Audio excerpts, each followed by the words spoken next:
dengan adanya sinyal PHK, berarti banyak perusahaan dan industri juga tutup. Iya, tidak pakai listrik lagi. Tidak pakai listrik lagi.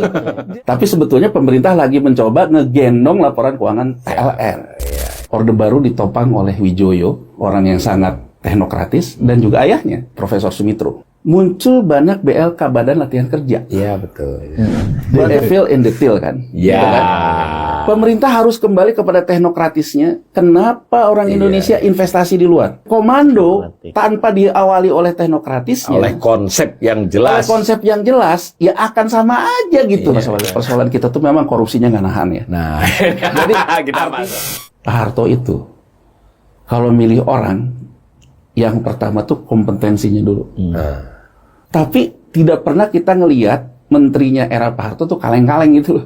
Sesuai bidangnya. Iya, benar juga. Tahun ini tahun momentum bagi Presiden Prabowo Subianto untuk mengatakan efektivitas fiskal itu kemana, efisiensinya kemana. Jadi lebih baik kita mengakui 3 tahun ini kita perlu sakit sama-sama, tapi kita bangkit sama-sama. Dibandingkan kita mengatakan tidak ada apa-apa, tapi orang ngerasa kok saya sakit ya. Iya.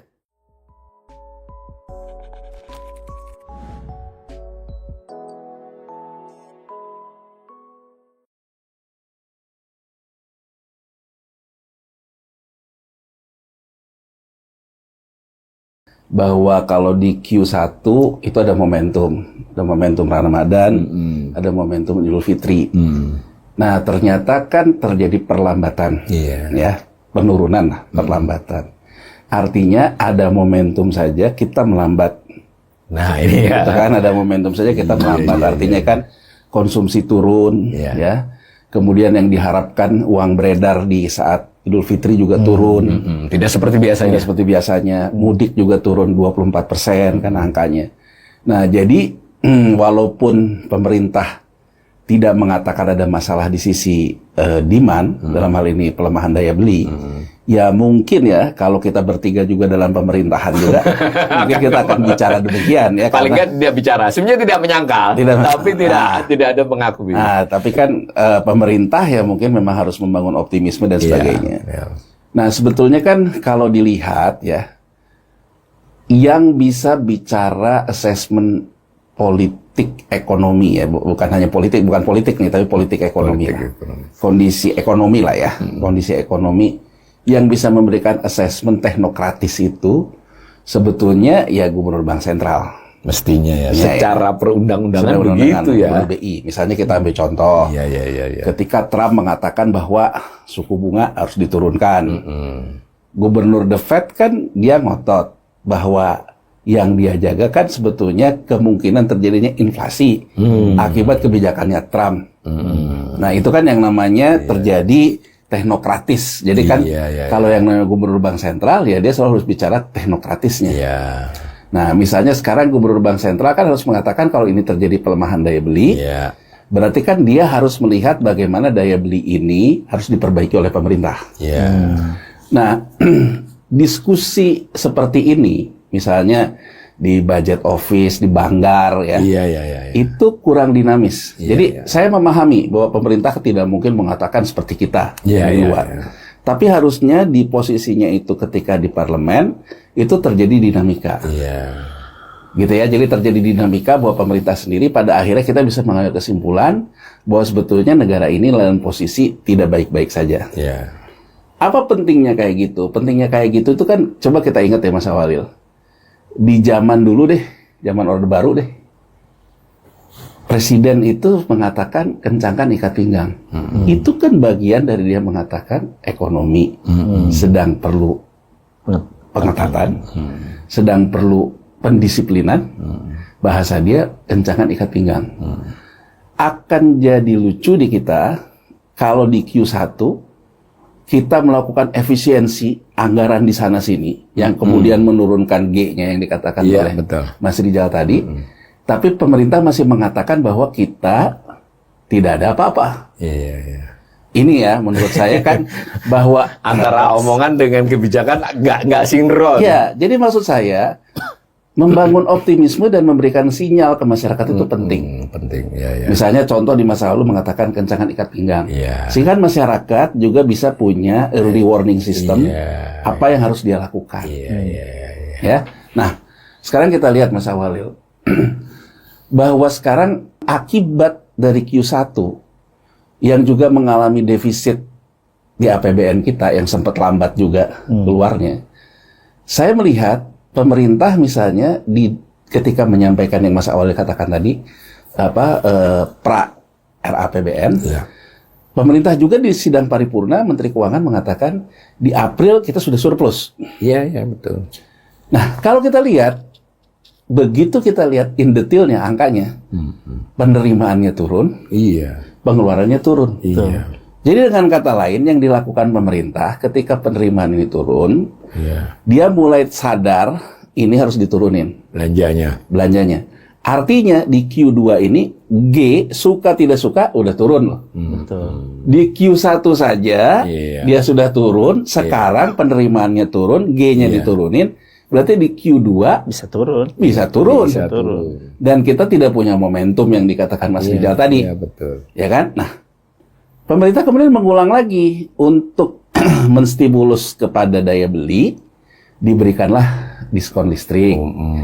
Di Q1 juga diberikan. Diskon. Nggak ngangkat. Jadi artinya saya ingin mengatakan kita kepada fakta empiris aja. Ya kan? Fakta empirisnya di Q1 ada momentum yang dikatakan Mas Rijal. G-nya turun. Ya.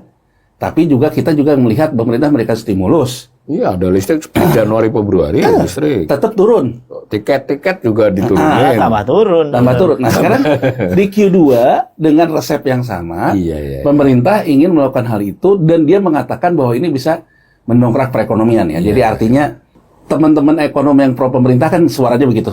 Bahwa yang dilakukan ini mendongkrak daya beli lah. Daya beli. Kedua, bedanya paket stimulus ini yang kedua ini, dia menstimulus upah, subsidi upah. Ya kan? Subsidi upah di kelompok tertentu.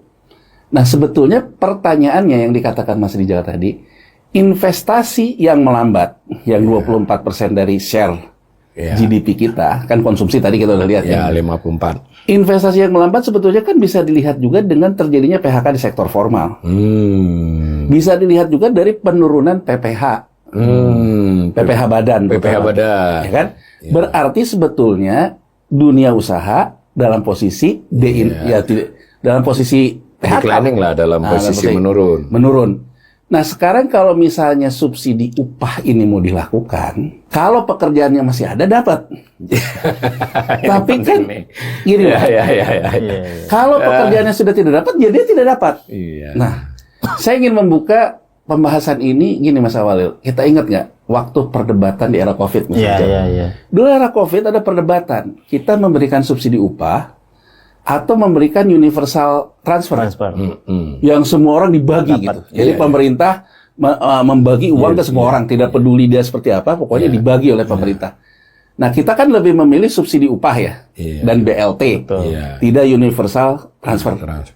Nah, menurut saya, dan banyak negara pakai universal transfer. Jadi kalau menurut saya, kalau memang pemerintah ini pengen mendongkrak dengan cara yang berbeda, menurut saya dirubah. Harusnya kan universal transfer. Ya oke lah, kelompok-kelompok yang misalnya kayak kita nggak kebagi, dipermudah pilah lagi ya. Nggak banyak 40% terbawah lah dapat. 40% terbawah, jadi termasuk ojol yang tadinya dapat transfer langsung. Kan ojol nggak mungkin dapat subsidi upah kan. Nah mereka mungkin kalau itu yang dilakukan, benar kita bisa mengatakan stimulus fiskal mendorong orang punya uang di saku yang dibagikan oleh pemerintah, yang diharapkan dipakai untuk belanja. Jadi saya ingin mengatakan kalau subsidi upah, saya juga ingin men-challenge pemerintah. Di tengah orang sekarang banyak keluar dari sektor formal, pemerintah subsidi pun orang yang di luar ini nggak dapat. Padahal yang di luar ini udah ngambil pinjol lah, ngambil tabungannya lah. Nah, jadi kembali ke pertanyaan Mas Awalil tadi, saya melihatnya sih ya matematis saja, empirical gitu ya. Menurut saya ya kita memang dalam posisi survival, dalam posisi perlambatan. Yang jadi tumpuan juga kelihatannya menurut saya kenapa pemerintah tidak memilih universal transfer. Menurut saya susah dipungkiri bahwa pemerintah kelihatannya mengalami kesulitan cash flow. Menurut saya loh ya. Karena kalau pilihan universal transfer langsung kelihatan angkanya harus cash. Jadi menurut saya pemerintah kelihatannya kesulitan cash flow gitu ya. Dan saya melihat gini Mas Awalil, dari respon pertama pemerintah ketika ada Trump baru ngeluarin policy. Saya baca betul ya, satu pemerintah bilang akan menjaga volatilitas falas dan akan menjaga posisi surat utang pemerintah. Jadi saya melihatnya psikologis uang beredar kita adanya di pasar uang, pasar keuangan. Meskipun Mas Rizal tadi dengan bagus sekali udah ngomong yang dibutuhkan sebetulnya ke sektor real.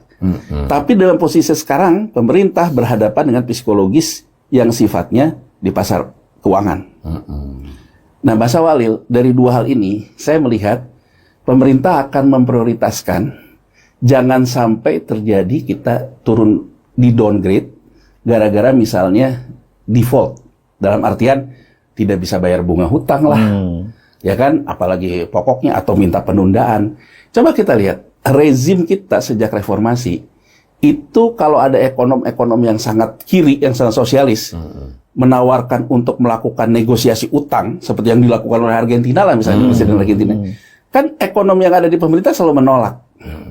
Karena kan kalau kita melakukan negosiasi restrukturisasi utang, kesannya kan dalam tanda petik kita juga mendeklarasikan diri bangkrut. Itu kan sentimennya akan negatif terhadap orang-orang investor di pasar keuangan. Nah, saya melihat Mas Awalil, kenapa G-nya juga cenderung melambat, cenderung kesulitan cash flow. Pemerintah tetap memprioritaskan jangan sampai pemerintah tidak bisa bayar utang. Nggak mau jadi bad boys lah. Nggak mau jadi bad boys. Nggak mau kompensasi. Ini juga kelihatannya didukung oleh Gubernur BI. Jadi Gubernur BI pun kan selalu selaras lah. Apalagi kalau kita lihat BI sendiri selalu menyerap surat utang dan sebagainya.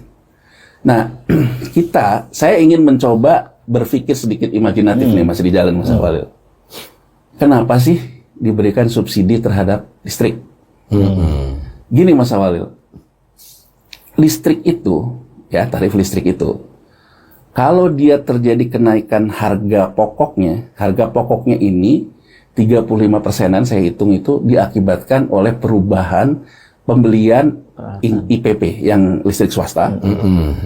Kedua, kemudian bahan bakar. Yang listrik yang dipunya. Jadi listrik itu ada dua. Yang diproduk oleh PLN, itu juga terkait dengan bahan bakar. Yang kemudian dia beli IPP. Dari swasta. Dari swasta. IPP ini juga terkait dengan harga bahan bakar. Ya kan? Dan juga nilai tukar. Ya karena IPP dihargai dengan dolar ya. Betul. Nah, rezim kita udah melepaskan subsidi kan. Subsidi hanya di kelompok tertentu. Tapi rezim tarif mesti diatur pemerintah. Misalnya saja kemarin ketika era pemerintahan Jokowi, pemerintah menerapkan tidak menaikkan tarif listrik. Pemerintah kemudian memberikan kompensasi karena pada waktu itu harga bahan bakarnya yang batu baranya naik, nilai tukarnya melemah. Memberikan kompensasi yang sebetulnya subsidi-subsidi juga. Ya kepada PLN. Ada PLN.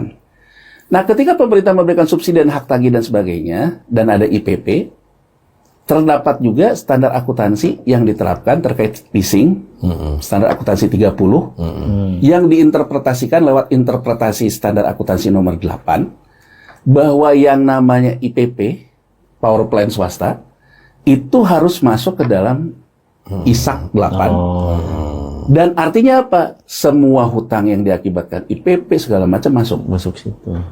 Nah, PLN dalam posisi pada waktu itu, kalau itu segala macam masuk, ya, PLN akan dalam posisi rugi dan mengakibatkan terkendala terhadap penerbitan global bond selanjutnya. Padahal penerbitan global bond selanjutnya untuk merevolving global bond sebelumnya yang belum selesai. Nah, coba kita lihat dari pelajaran kasus ini. Mungkin nanti teman-teman di kanal ini juga bisa nge-search lagi. Tahun 2017 itu solusinya apa coba? Pemerintah tetap dia tidak menginginkan terjadi gejolak di pasar surat utang. Yang diatur oleh pemerintah, kan ini juga surat utang. Menteri Keuangan mengirim surat pertama ke Menteri BUMN dan Menteri ESDM.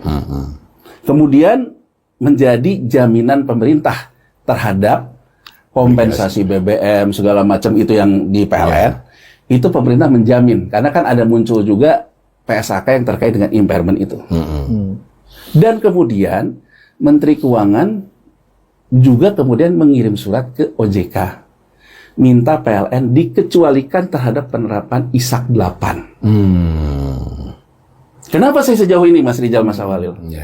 Karena ternyata supply listriknya kebanyakan dari IPP. Ya, permintaan kurang. Permintaan kurang. Betul. Ya, apalagi semakin ngirit orang nih karena nggak punya duit. Khusus di Jawa loh. Khusus di Jawa. Khusus di Jawa. Nah, saya sekarang ingin menggambarkan pada waktu itu kondisinya supply berlebih, ekonomi nggak ada apa-apa, harga naik dan sebagainya. Pemerintah sampai mengeluarkan dan OJK setuju bahwa PLN dikecualikan. Meskipun Mas Awalil kalau kita baca dari bondholder internasional banyak yang mempertanyakan. Kenapa kok standar akuntansi bisa dikalahkan oleh kepentingan, oleh segala macam. Tapi ya yang namanya investor sepanjang ditukar dengan bunga baru ya kan dia apa aja juga diambil. Nah sekarang coba kita imajinasi nih Mas Rijal, Mas Awalil. Kenapa sih selalu diskon tarif listrik? Iya, berulang-ulang ini. Kita pernah berpikir nggak dengan adanya sinyal PHK, berarti banyak perusahaan dan industri juga tutup. Iya, tidak pakai listrik lagi. Tidak pakai listrik lagi. Jadi yang misalnya Sritex kita ambil gambaran itu. Udah nggak bayar listrik, udah nggak pakai listrik lagi. Tambah oversupply. Tambah banyak. Excess supply. Nah, jadi sebetulnya kalau menurut saya pemberian diskon listrik ini pada akhirnya kan dipakai belanja listrik, pada akhirnya menopang laporan keuangan PLN. Ya kan? Jadi ini prinsip kayak peribahasa Mas Awalil, sekali mendayung 230 terlampaui. Mau Harapannya memberikan sinyal ke masyarakat pemerintah ini memberikan bantuan kepedulian terhadap tarif, tapi sebetulnya pemerintah lagi mencoba ngegendong laporan keuangan PLN. Nah, jadi kalau memang kayak gini zero sum game, artinya terhadap pertumbuhan ekonomi tidak akan mengungkit. Itu juga bisa dijelaskan oleh fakta empiris Q1. Diskon listrik tidak banyak menurunkan. Sekarang kan ada muncul ya bahwa kita misalnya butuh komando dalam menangani situasi ekonomi ini. Karena ini dengan permasalahan yang begini pengen terobosan. Jadi sistem ekonomi komando ya. Saya ingin memberikan satu gambaran ya, tidak semua itu karena komando. Kan ini merefer gini loh. Ini pemahaman saya. Jadi pemahaman saya, Presiden Prabowo Subianto ini kelihatannya melihat bahwa satu-satunya ekonomi kita tumbuh berkualitas ya, itu sebetulnya ketika era Orde Baru. Yang teknokratnya salah satunya bapaknya. Implisit begitu pandangannya itu. Nah makanya kan kalau kita sekarang yang orang rame-rame bicara gitu ya, isinya kan misalnya atau militer atau ada alumni Tarumanus SMA TN. Menurut saya beliau melakukan pendekatan dengan prinsip seperti itu di masa Orde Baru, ekonomi tumbuh berkualitas. Tapi saya ingin mengingatkan Presiden Prabowo bahwa Orde Baru tumbuh bukan hanya di sisi komando, tapi sisi teknokratis. Oh, ini menarik ini. Ini kan banyak juga yang sudah mengingatkan ya, menulis di media massa ya, hilangnya teknokratis dalam pengambilan keputusan. Presiden Prabowo jangan lupa, Orde Baru ditopang oleh Wijoyo, orang yang sangat teknokratis, dan juga ayahnya. Ya kan, ayahnya Profesor Sumitro. Coba kita lihat apa teknokratisnya di era Orde Baru. Satu, yang pertama kali dilakukan kan sebetulnya kebijakan land reform, transmigrasi. Sektor pertanian dibenahi dulu. Tanah disiapkan oleh pemerintah dengan anggaran pemerintah. Sampai tanah sudah siap, dikasih biaya. Dikasih, orangnya pindah dengan proses transmigrasi. Mas Awalil, saya melihat ya, misalnya di Papua, ketika misalnya Presiden Jokowi ingin melakukan cetak sawah di Merauke segala. Saya coba melihat di Papua, ternyata di Papua itu yang berhasil menjadi nanam sawah jadi padi itu daerah-daerah transmigrasi. Nah, apakah tanah-tanah bakau kemudian tanah-tanah yang basah rawa itu bisa dijadikan sawah? Nggak bisa simsalabim. Ternyata setelah saya pelajari, perlu treatment. Di zaman dulu Orde Baru, pemerintah melalui anggaran pekerjaan umum, anggaran PU, anggaran segala macam, menyiapkan lahan ini. Begitu lahannya sudah siap dengan sawah, kembali yang Mas Rijal katakan, karena kita ingin melakukan, walaupun ada protes ya dari banyak orang penyeragaman pangan di era Orde Baru. Orang yang terlatih untuk menanam sawah orang Jawa kan, makanya diikuti oleh program transmigrasi. Pindahlah orang ini. Terlepas program ini kemudian menyisakan persoalan Jawa yang menjadi basis pertanian sawah perlahan-lahan menjadi tanah sawah jadi properti. Ini kan ada persoalan serius kita juga di situ. Tapi saya ingin menitik beratkan apa? Teknokratisnya apa? Teknokratisnya membenahi sektor pertanian, menyiapkan lahannya. Orang yang bisa bekerja itu juga orang yang dipindahkan transmigrasi. Itu teknokratisnya. Tidak ada kaitan dengan komando menurut saya. Itu kaitannya memang ada teknokratis yang diputuskan dan kemudian diciptakan. Komando malah justru untuk melaksanakan rancangan teknokratis itu. Betul. Nah, sekarang Mau dibalik. Begitu kita sudah mengatakan bahwa kita swasembada beras lah dulu ya, walaupun terlepas dari orang yang mengkritik Orde Baru, tidak itu pencitraan juga, terlepas dari apapun itu. Apa coba Mas Awalil teknokratis berikutnya yang muncul? Muncul banyak BLK, Badan Latihan Kerja. Iya, betul. Latihan kerja di mana-mana. Disiapkanlah orang-orang itu untuk bergerak ke arah industri. Ada kalau sekarang yang juga pernah di Mas Awalil kartu prakerja, tapi kan prakerja dengan BLK berbeda loh. Prakerja itu cuma fasilitator. Ini benar-benar dilaksanakan BLK, pemerintah sendiri. Mas Awalil, kita ingat Iya, di zaman BLK kita BLK kuliah dulu biasa kan. banyak. BLK itu sampai ke desa-desa ada BLK Iya, gitu. iya. Ada BLK Menjahit, kemudian gitu. menjahit semua. Sampai sekarang banyak masih bangunan-bangunan. BLK Masih, tapi BLK masih. BLK-nya udah nggak ada gitu. Jadi artinya kan BLK ini kemudian ambruk lah gitu ya. BLK segala macam. Nah, sebetulnya kan yang perlu kita koreksi dari reformasi ini bukan persoalan hanya sekedar manajemen, tapi abainya kita melakukan teknokratis ekonomi, politik ekonomi. Jadi kan kita tuh harus punya. Saya pertama menangkap kesan ada lagi Menteri Transmigrasi di kabinet Prabowo.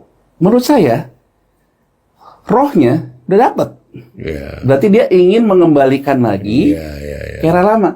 Cuman ini tuh saling nggak berkaitan gitu loh Mas Awalil. Nggak Sendiri. sendiri-sendiri. Jadi swasembada pangan sendiri, transmigrasi sendiri. itu yang menurut saya. Iya. Kalau sekarang orang banyak bicara Sumitronomics, jadi jangan kesannya tuh kita karena presidennya sekarang anaknya Prof Sumitro, kita juga seolah-olah Sumitronomics. Jelaskan gitu. Sumitro itu melakukan policy teknokrasinya apa, itu yang kita dorong ke presiden untuk melakukan. Nah sekarang Mas Awalil, kembali ke pertanyaan itu tadi ya, yang foreign direct investment dari kita.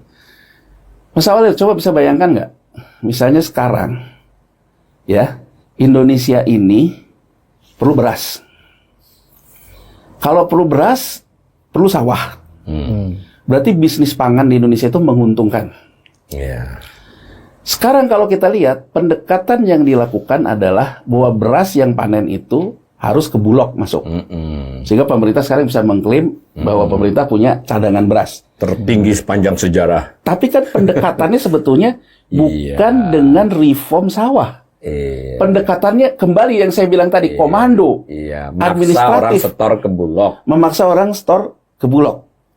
Satu sisi, ini akan berdampak apa? Nilai tukar petani. Nilai tukar petani yang diatur secara komando, sementara dia harus belanja diatur ke market mechanism. Barang yang dia harus belanja. Belanja market mechanism. Ini kan secara teknokratis. Sistem komando ini tidak konsisten. Ya kan? Nah, jadi artinya Ini saya tambahin info terakhir, harga beras naik, tapi petaninya udah nggak punya beras. iya kan? Karena ini kan akan berdampak terhadap NTP dia, nilai tukar petani dia dikenakan sistem komando, sementara dia belanja tidak dalam sistem komando.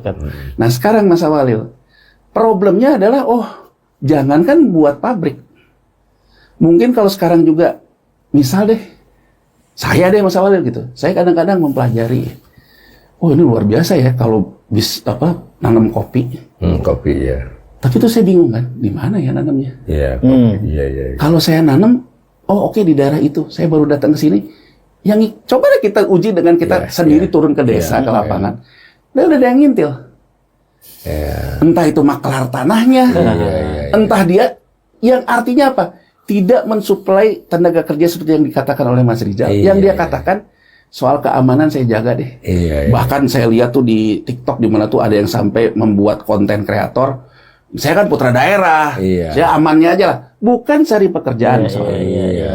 Tapi jual jasa keamanan. Iya. Yang sampai kemudian muncul isu apa? Iya. Ormas, seolah-olah Ormas. Tapi kenapa ormas ini muncul? Iya. Karena kita itu sejak reformasi sudah lama mengkuburkan BLK kita. Iya. Yang Wah, akhirnya bagus orang, nih. yang akhirnya BLK, orang di ya. desa tidak ada pekerjaan lain, satu-satunya datang pekerjaan.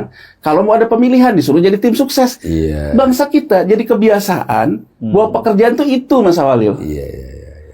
Jadi bangsa kita kebiasaan bahwa pekerjaan itu jaga keamanan, Iya, iya. jaga orang, jaga apa. Kompetensi harusnya. Artinya yang hilang tuh apa? Yang hilang tuh teknokratis kita melupakan BLK. Iya. Nah itu satu ya. Terus kalau kita lihat Mas Awalil, kalau sekarang saya misalnya, oh ya udah deh kalau gitu saya coba deh buat sawah. Katakanlah di Vietnam, di Myanmar. Di sana yang seperti kata Mas Rijal tadi, orang yang ngerjain ada. Saya beli tanah segala Ada kepastian hukumnya. Banyak ini negara, yang bisa ya. menjelaskan Mas Awalil kenapa Iya. terjadi foreign Iya. direct investment dari orang kita keluar. Iya. Terus dia mikirnya apa? Kalau berasnya nanti saya main deh dapat kuota beras. Iya. Terus. Ini impor beras saya Impor sendiri. beras, padahal beras saya beli di Ya, itu orang Indonesia juga. Iya. Jadi menurut saya Iya, iya. the evil in the till kan. Ya. Gitu kan? Pemerintah harus kembali kepada teknokratisnya. Kenapa orang Indonesia investasi di luar? Iya. Berarti di sini harus diberesin. Iya. Beresin. Bukan soal melarang, tapi melihat apa latar belakangnya. Tapi memberesin itu bukan dengan gini. Yang bisa ngeberesin gini tuh komando. Komando itu soal manajemen. Iya, iya. Tapi komando tanpa diawali oleh teknokratisnya, Oleh konsep yang oleh jelas. konsep yang jelas, ya akan sama aja gitu. Iya, iya, iya. Jadi saya ingin menggugah, ya kan, bahwa kunci sukses stabilitas itu bukan melulu komando, Iya. tapi hadirnya teknokrat-teknokrat Iya, iya, iya. yang memang memberikan desain perencanaan ekonomi yang baik. Iya, iya. Nah, jadi menurut saya Mas Awalil, apa yang terjadi sekarang itu seperti itu. Dan gini loh Mas Awalil, sekarang kita ambil contoh Mas Awalil ya. Saya perhatiin gitu ya, saya tanya deh ke supir-supir ojol gitu ya. Ternyata dia bilang, wah dulu saya Pak dapat ini segini tuh dapat 100.000 sehari itu gampang. Gitu. Kalau kita lihat gitu ya, apa betul perbedaan karena tarif gitu ya? Enggak. Jadi ternyata Mas Awalil, kalau kita perhatikan, orang yang tadinya ngojol 10, sekarang yang ngojolnya jadi 100. Iya. Satu orang Banyak. bepergiannya Berbagi, mereka free competition iya antar mereka karena peralihan di sektor formal. Iya. Sisi lain Mas Awalil, dulu untuk meningkatkan demand ini kan ada yang bakar uang. Iya, iya. Sehingga ada diskon macam-macam lah. Beli Ada makanan, bonus. diskon, ada bonus, Ada dan segala bonus. macam. Ya. Nah sekarang diskonnya sudah nggak diberikan, orangnya juga nggak punya daya beli. Jadi belanjanya turun, Iya, iya. yang kerja di sektor itu tambah. Bertambah, ya hasilnya otomatis turun. Nah, jadi kalau menurut saya, kalau pemerintah ingin mendongkrak sebetulnya daya beli, kita ngomong deh, fair-fairan deh, jangka pendek nih Mas Rijal. Jangka pendek. Jangka pendek adanya sekarang orang kita kebanyakan yang berada di formal tuh kemana? Ke ngojol. Iya. Berarti yang di ojol itu yang harus dikasih Transfer. transfer. Sasarannya itulah. Sasarannya itu agar mereka Iya. ya kan punya kemampuan lagi daya beli. Petani Petani. yang tadi itu yang ditransfer. Petani. Kemudian pemerintah misalnya melakukan diskon yang memang dilakukan oleh pemerintah agar Iya. konsumen juga bergerak. Bergerak. Tapi kan balik lagi, Pemerintah punya duit nggak? pemerintah punya duit nggak? Jadi kembali lagi sebetulnya Ya, ya, bottom line-nya menurut Iya, saya iya, pemerintah iya. tuh sebenarnya nggak punya cash flow. Iya. Dari- Harus ada upaya menjelaskan lah. Betul, itu. Terus jadi- terang lah.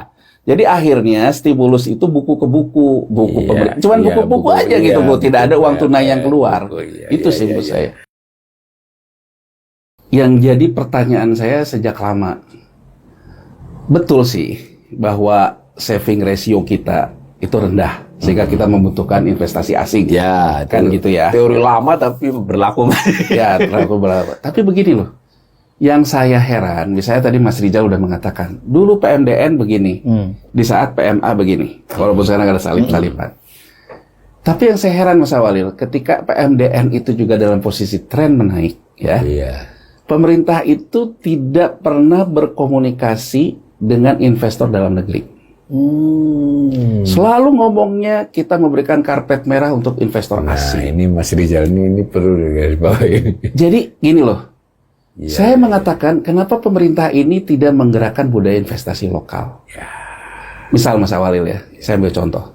Jepang kalah Perang Dunia Kedua Mas Awalil, hancur lebur. Udahlah negaranya habis dibom, hancur lebur dan sebagainya. Tapi apa coba yang mereka lakukan? Investasi lokal kan. Misalnya di sana yang sekarang kita kenal dengan asset backed securities, efek beragun aset.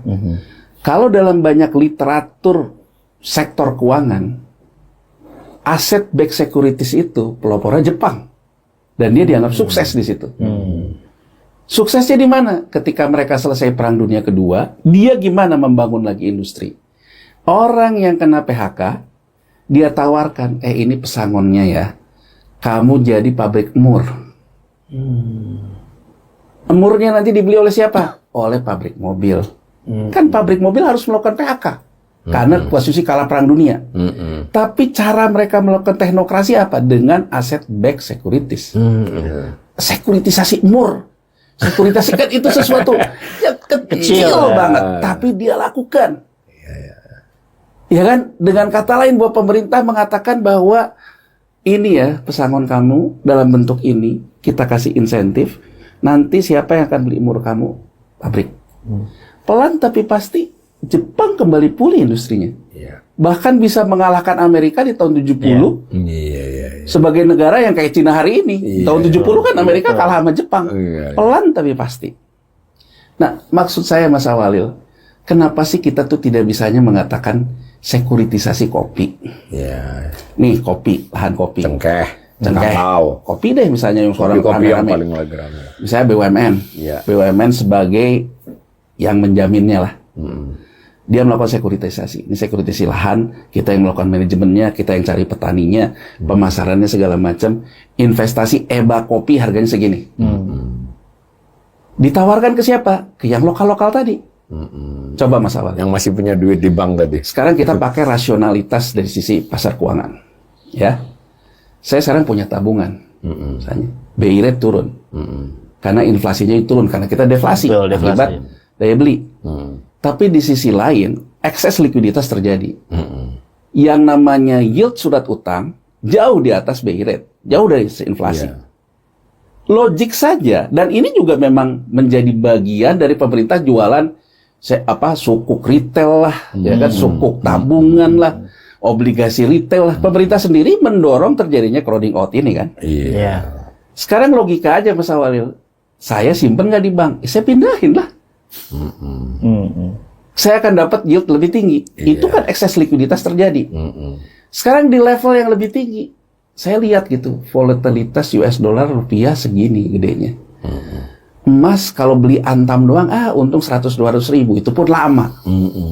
Kalau saya mainnya di New York Mercantile Exchange, yang emas, jelas, saya bisa dapat dua nih, arbitrase nilai tukar, arbitrase ke emas. Itu yang menjelaskan Mas Awalil, yang di level yang lebih tinggi, pergi dia.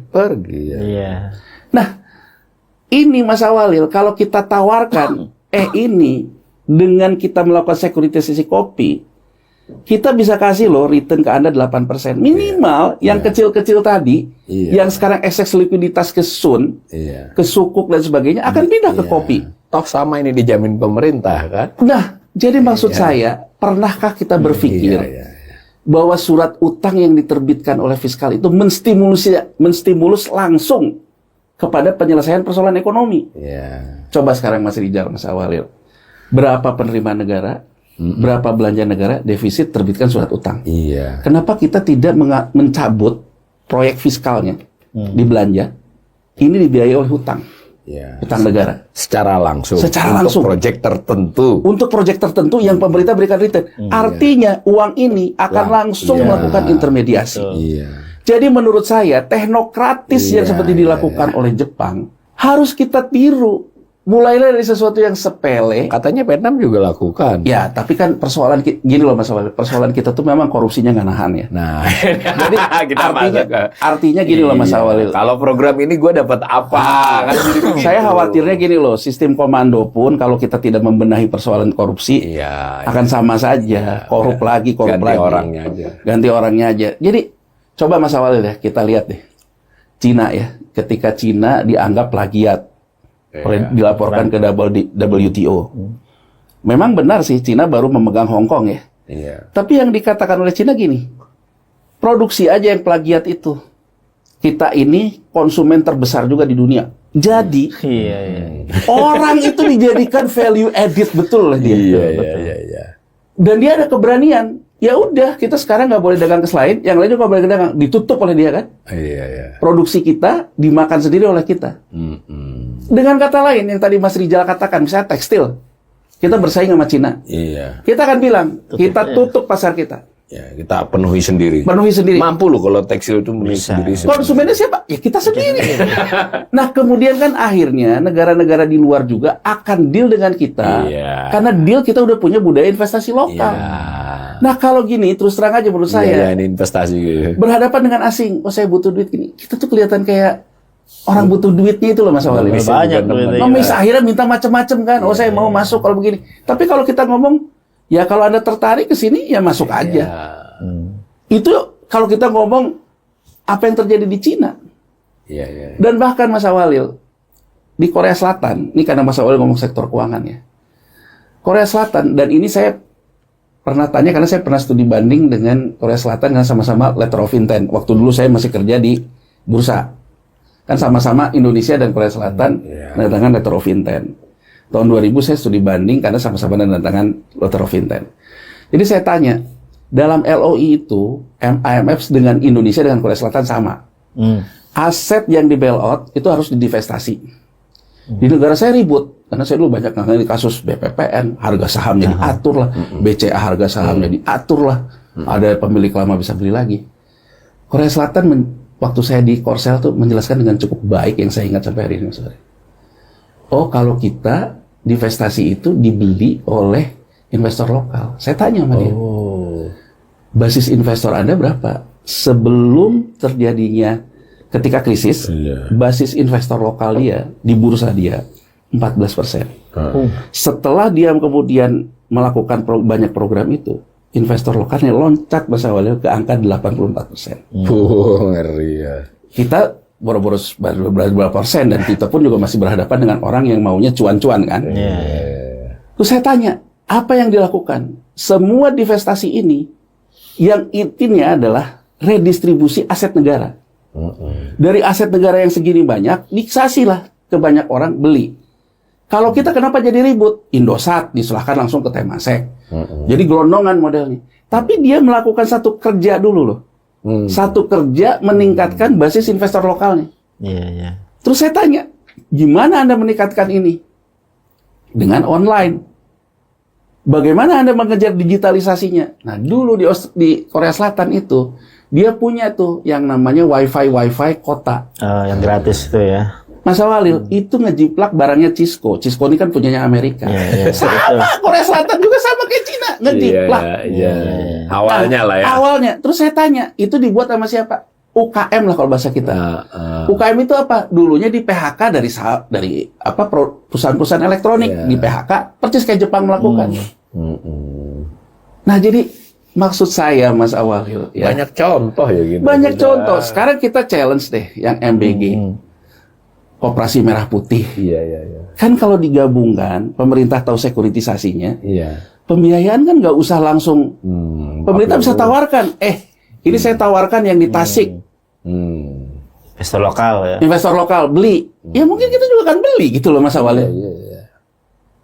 Iya kan karena tapi bukan dengan sekarang tuh gini loh, dengan sekarang tuh gelondongan kayak gini.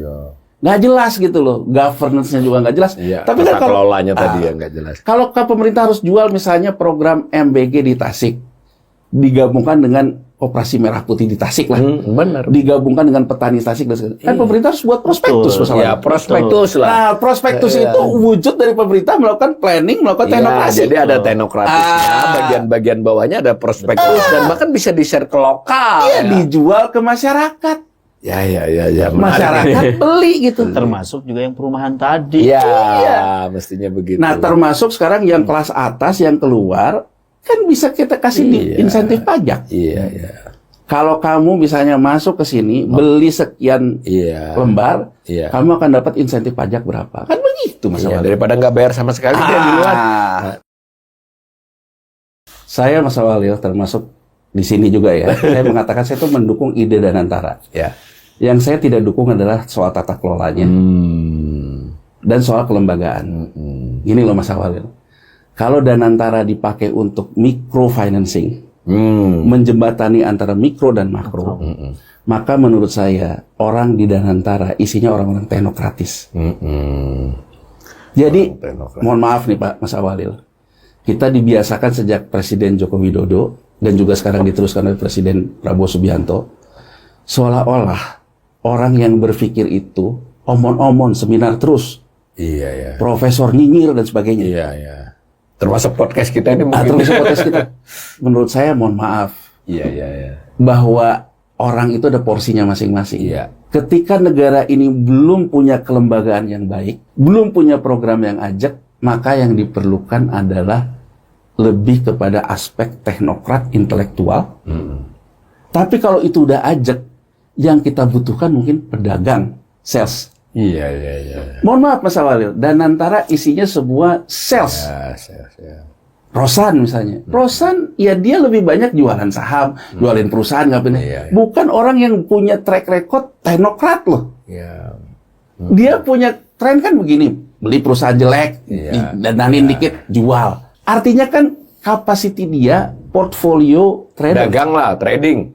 Kalau pendekatannya portofolio trader, pendekatannya selalu cari investor, investor yang ditemuin pun investor portofolio. Iya. Bukan investor yang berpikir jangka panjang. Mas Awalil, kenapa sesuatu. sebetulnya negara ini tetap terus bertahan ya?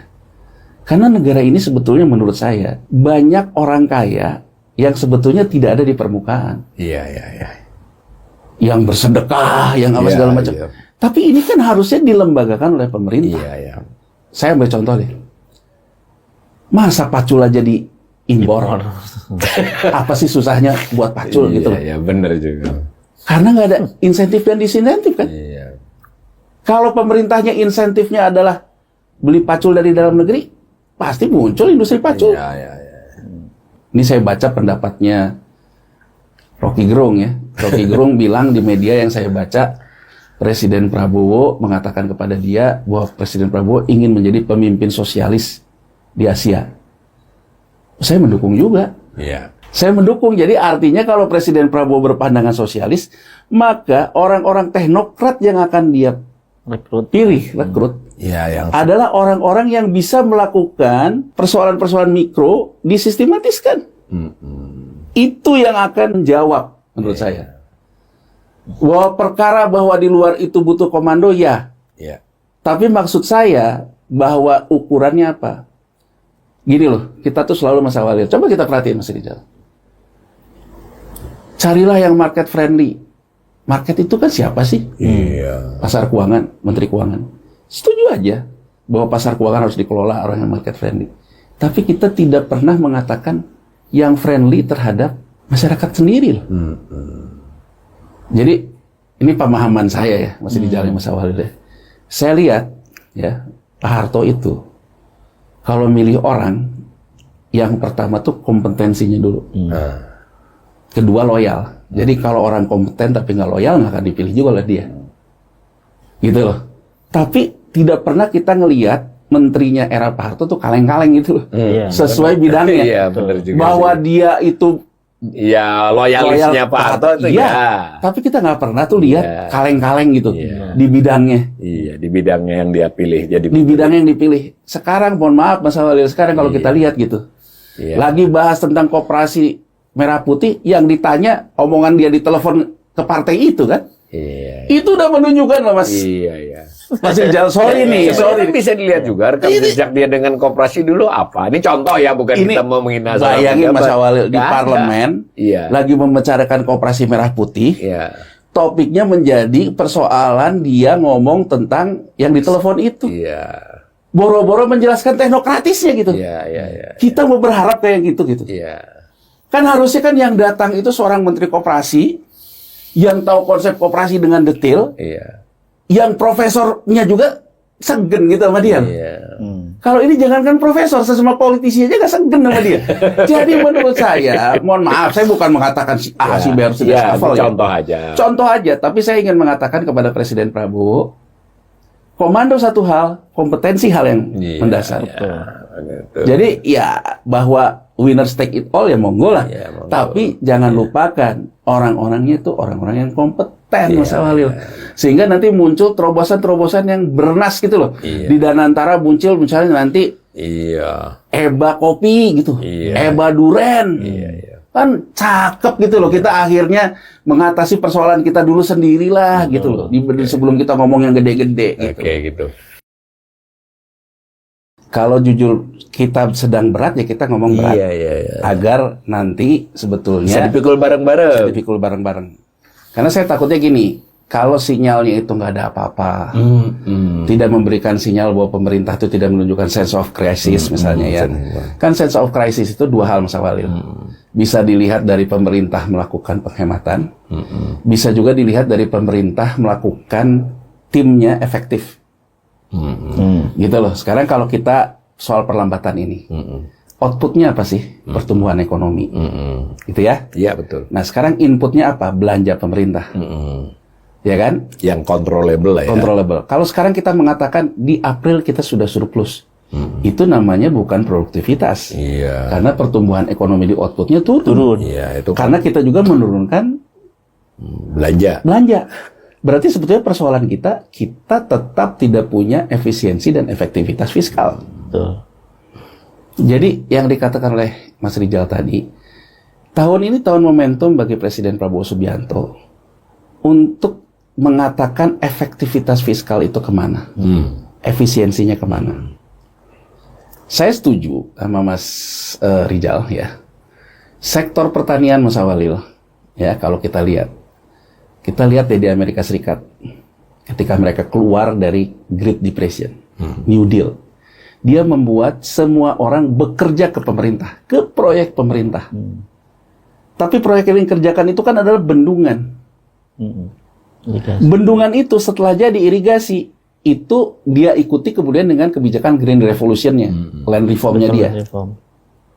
Orang yang tadinya bekerja ke pemerintah, kemudian digeser dengan land reform-nya, bekerja memanfaatkan infrastruktur yang diciptakan. Kalau sekarang kita punya momentum pertanian seperti itu, berarti kan sebetulnya desa yang berdaya, desa yang siap menjadi industri akan mendopang manufaktur kita. Kenapa tadi Mas Rijal mengatakan era Soeharto bisa melangkah ke era manufaktur? Iya. Karena agroindustri, orang di desa meskipun produk pertanian, tapi sudah terbiasa membuat pertanian ini menjadi industri, Mas Awalil. Budaya industrinya tuh muncul. Sudah mulai muncul. Sehingga mereka siap untuk menerima yang namanya industri itu ada yang namanya majikan. Iya. Ya kan, ada yang namanya ini. Jadi siap juga untuk jadi daerah industri. Iya. Jadi saya ingin mengatakan tanpa membuat sektor pertanian yang bertransformasi, jangan harap kita akan punya manufaktur yang kuat. Jadi menurut saya efektivitas efisiensi fiskal, Danantara surat utang negara Iya, harus ada muaranya. muaranya harus apa? Iya, Quick win-nya apa? Iya. Nah, jadi kalau menurut saya quick win-nya Mas Awalil sejauh ini pertanian diartikan sempit. Seolah-olah pertanian itu adalah soal sawah Dan beras lagi. dan beras. Padahal kita lihat Mas Awalil, Iya. kalau kita terus di situ, satu sisi petani sawah kita cekek, Iya. on farm tidak dilakukan reform, ya kan? Yang ada apa? Margin dia kecil, Iya, harga dikendalikan. kendalikan. Artinya apa? Dua hal kan? Ya, saya ingin menggarisbawahi yang Mas Rijal katakan tadi. Sekarang orang kalau pulang ke kampung ikut ngelola tanah, sawah. Orang yang tadinya dikerjain berdua jadi bertiga. Iya. Sama ketika logika kita ngomong ojol. Iya. Berarti on farm kita akan makin berat menambah limpahan buruh tani, akan berat juga menerima sewa lahannya. Iya. Makanya kan pemerintah harus segera memberikan cetusan bagaimana tentang sewa lahan ini turun, land reform. Iya, land reform. Ya kan, kebijakan transmigrasi diulang lagi. Bagaimana buruh-buruh tani ini transformasi? Betul. Mereka harus digeser ke sektor pertanian yang memberikan margin sky is the limit. Salah satu contoh sky is the limit durian premium. Kita banyak durian tapi kita bukan premium. Iya. Salah satu juga yang marginnya besar kopi, Kopi benar. kakao. Jadi kita harus menggeser buruh tani kita ini diberikan insentif, disiapkan oleh pemerintah dari mulai bibitnya yang bisa menciptakan durian premium. Betul. Bibit kopinya, pemerintah membranding namanya, seperti kayak Malaysia membranding nama durian hutan jadi musangking gitu. Itu kan kerja-kerja yang pada akhirnya akan menciptakan multiplier, tapi sektor industrinya basisnya pertanian, Mas Awalil. Betul. Konsultan branding hidup. Iya. Branding. Iya, Kan konsultan branding hidup, bagaimana membranding kopi ini gitu ya, konsultan dan sebagainya. Itu kan udah industri, tapi basis produknya pertanian. Digeser ke sini, kemudian muncullah lagi yang dengan koperasi segala macam ini, jasa pertanian. Sekarang kita mungkin harus bersampai kepada satu titik mengatakan gini, pupuk deh misalnya, pupuk di tanah A sama tanah B, nggak bisa generik lagi. Iya. Nggak bisa kita kasih NPK yang sama, basis subsidi. Kenapa nggak dirubah di makronutriennya, yang ini adalah BUMN pupuk. Dia hanya menjadikan tadi yang huluinisasi yang dikatakan Mas Rijal. Dia hanya memberikan bahan baku hulunya. Iya. Tapi kemudian yang mengerjakan itu disesuaikan dengan hara tanah daerah itu, maka akan muncullah pekerjaan menguji hara tanah, penguji kemudian nggak usah lah bagus-bagus pilnya jadi kayak apa kan mereka yang ngeblending, ngambil dari sini ngambil bahan bakunya. Pekerjaan ini artinya menumbuhkan pekerjaan industri Di desa. jasa pemupukan di desa. Bukan di desa. Kita harus bergerak kepada orientasi baru dalam ekonomi. Begitu ini terjadi, saya pernah lihat video di YouTube gitu ya. Durian itu ternyata biar manis ditambahin apa ketika dipupuknya zat apa sehingga hasilnya jadi manis. Jadi apa? Magnesium harus. Kan ini industri Mas Awalil. Industri. Ya. Ada industri riset benih, ada industri riset segala macam. Nah, jadi kalau menurut saya, kalau Presiden Prabowo Subianto memulai dari ini, ormas akan hilang Mas Awalil, karena orang ada pekerjaan. Ada pekerjaan. Artinya situasi kita kondusif untuk masuk ke manufaktur. Iya. Oke. Jadi maksud saya, perlambatan ekonomi ini kadang-kadang mungkin kita bisa komunikasikan, ekonomi lagi melambat. Iya. Dalam perlambatan ini mungkin saya tidak bisa juga kayak Aladin yang simsalabim ini. Betul. Tapi saya akan melakukan ini yang akan kita nikmati jangka menengah, jangka panjang. Iya. Betul. Itu yang harus diceritakan oleh pemerintah hari ini. Bukan dengan pemerintah mengatakan bahwa nggak ada apa-apa, nggak ada apa-apa. Akhirnya nggak ada yang dikerjain. Jadi lebih baik kita mengakui 3 tahun ini kita perlu sakit sama-sama. Tapi kita bangkit sama-sama. Betul. Dibandingkan kita mengatakan tidak ada apa-apa, tapi orang ngerasa kok saya sakit ya. Iya. Itu sih Mas Awalil.